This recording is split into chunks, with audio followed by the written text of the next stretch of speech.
Gayong tagulan, dagdag problema sa marami ang mga bahang maaring magdulot ng alipunga. Kaya sa Barangay Saksi, inalam namin kung paano maiwasan ang ganitong sakit sa balat. Saksi si Rida Reyes.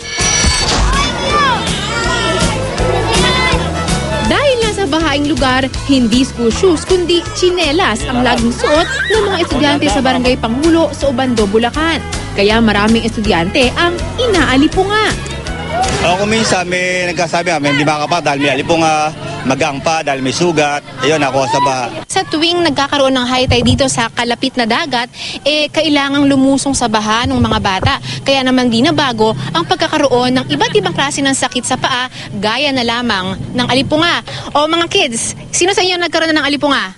Raise your hands. Uy, ang dami na. Anong ginagawa mo para hindi ka na magkaroon ng alipunga? Nagbubota po. Pagkatapos ko po magbota, hugasan ko. Pagka onset ang rainy season, karaniwan tumutubo yan sa mga paa sa pagitan ng mga daliri kasi yun yung mga lugar kung saan madalas na naiiwan yung mga moisture. Sa kapangalang barangay sa Malabona, Bahain din, nakilala ko naman si Mang Celestino na tila kinasanayan na raw ang kanyang alipunga. Ginagamot ko na lang yung pinapahid na parang parang langit. Sir, ba't hindi po kayo magpagamot sa doktor?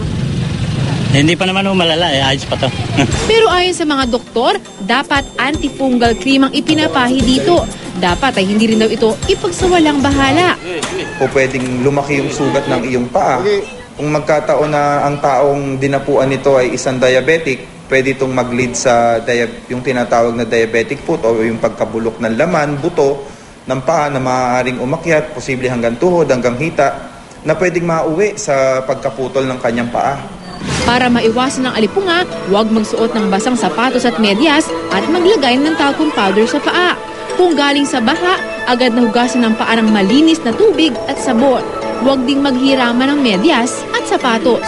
Para sa Barangay Saksi, Rida Reyes, nag-uulat.